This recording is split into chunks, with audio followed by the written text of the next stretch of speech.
আমাদের ইকোটেক্সের গেমিং বিল্ডিংয়ের আয়োজনে যে খেলা হচ্ছে এটা হচ্ছে আমাদের একটা ফ্রেন্ডলি প্রীতি ম্যাচ, ঠিক আছে। এই ম্যাচটা আয়োজন করা হয়েছে, তোমরা সকলে মিলে করেছো, আমরা এখানে আসতে করে আমরা খুব আনন্দিত। এই খেলাটা হয়েছে এই যে আমরা প্রত্যেকের সাথে একটা বন্ডিং তৈরি করার জন্য, একটা আন্তরিকতা তৈরি করার জন্য। খেলাতে অবশ্যই হার জিত থাকবে, কেউ না কেউ জিতবে অথবা খেলা ড্র হইতে পারে।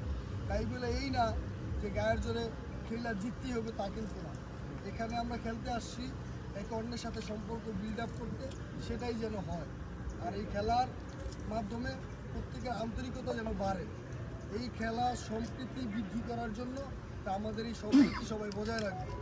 আর অবশ্যই খেলার সময় নিজের প্রতি খেয়াল রাখবো, অন্যের প্রতিও খেয়াল রাখবো। আর এই খেলাটা যেন প্রাণবন্ত হয়, আমরা সবাই যেন বাইরে থেকে অনেক বেশি আনন্দ উপভোগ করতে পারি, সেই চেষ্টা সবাই করবে। আর দ্বিতীয়ত হচ্ছে আমি দোয়া করি যেন দুই দলই ভালো খেলে এবং ম্যাচের সৌন্দর্য যেন ফুটে ওঠে।